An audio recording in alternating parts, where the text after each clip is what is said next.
Hello, all you wonderful people.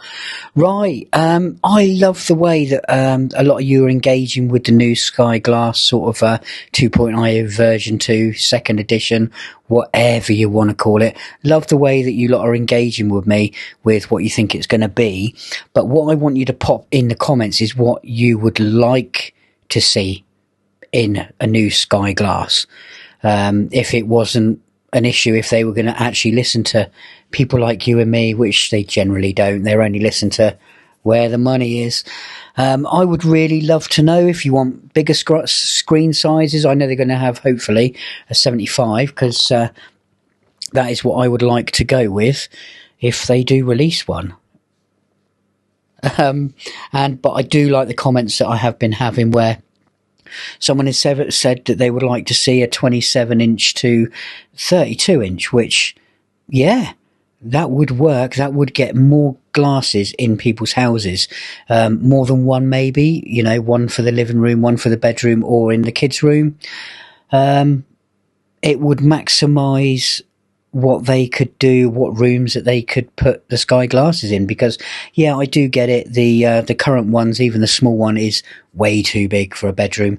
I wouldn't be able to get it in mine. I think I've got a 32-inch in mine at the moment, and that only just fits where I've got it. So some bedrooms just don't have the space, and I literally have one wall where I can put a TV, because on the other walls are literally shelves and shelves of trainers, which if you have a look back at some of my older videos, you will see my wonderful wall, or, well, it's more like 2 walls of trainers now. And yeah, they vary from Nikes, Adidas, all sorts, New Balance, any and everything. But that's another video. You can go and have a look in my history of videos. You'll find it there somewhere. I think there's a couple I've done. So I would love to know, yeah, integrated cameras, which I don't think is a great idea, because that's not great for privacy unless you've got a switchy physical button thing that you can push across like you do on the Alexas. You have an actual, is it going to go off? No, it didn't that time. It goes off when it feels like it, when I don't even say its name.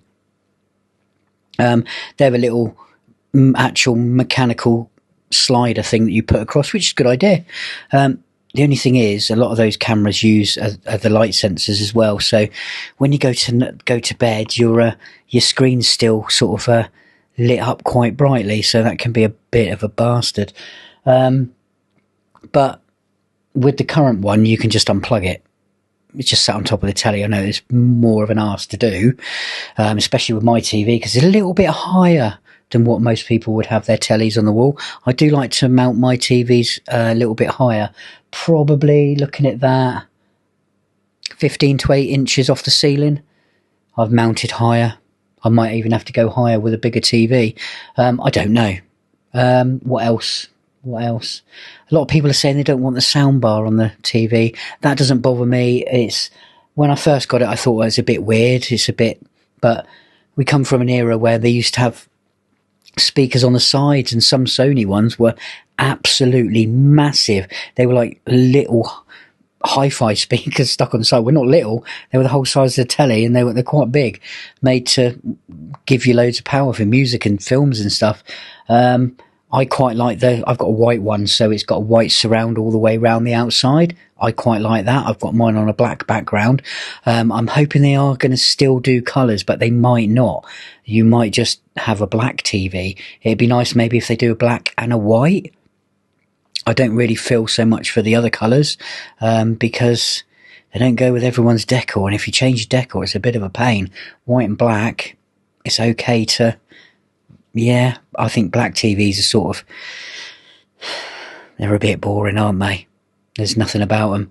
And I just like the white. It's just got a lovely surround. This one hasn't discoloured at all. I keep looking over there because I'm looking at the telly over there on the wall. I think it needs to keep the soundbar. I don't think that's what's making it heavy, because I don't see those speakers particularly being that heavy. I know there's probably a lot more in there. But it's not just in the soundbar, it's at the top of the TV as well. I'm not sure if it's on the sides. I would have thought they probably would have for the Dolby Atmos.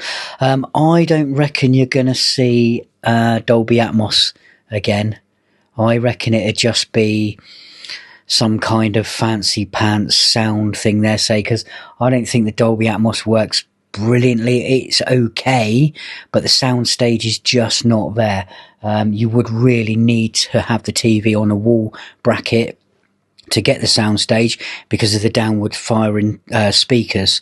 If you got it on a mount, those speakers are pretty much touching, not the mount, a TV stand thing. One of them things like I used to have mine on, the speakers will literally touch that and you won't get a brilliant sound effect with stuff shooting down. Other things on the telly, I don't mind the picture. The picture's fine for me. I am at the moment viewing it at a slightly different angle, and yeah, because it's a QLED, whatever you like to call it, the viewing angle's not as good. But if they're using the mini or micro LED, you're still going to have that same problem. That's not going to go away if it stays with the same sort of type of technology of the panel. It should increase your dynamic range a little bit, but obviously dynamic range is going to be better on an OLED. It's just the way it is. The QLED, whatever it's called, has better colours and stuff than OLED. That's just how.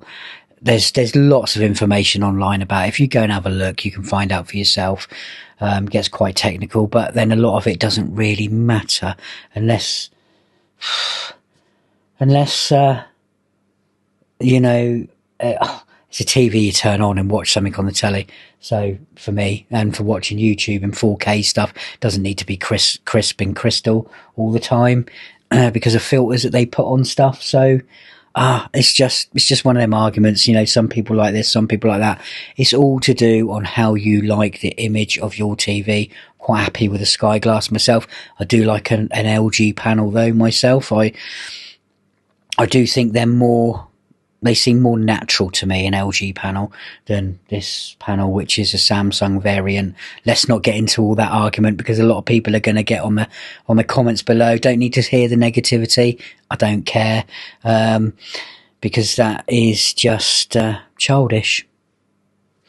Yeah, it really is. Cyberbullying, some people might say. But it's my opinions. You don't have to agree with me. You don't have to watch my videos.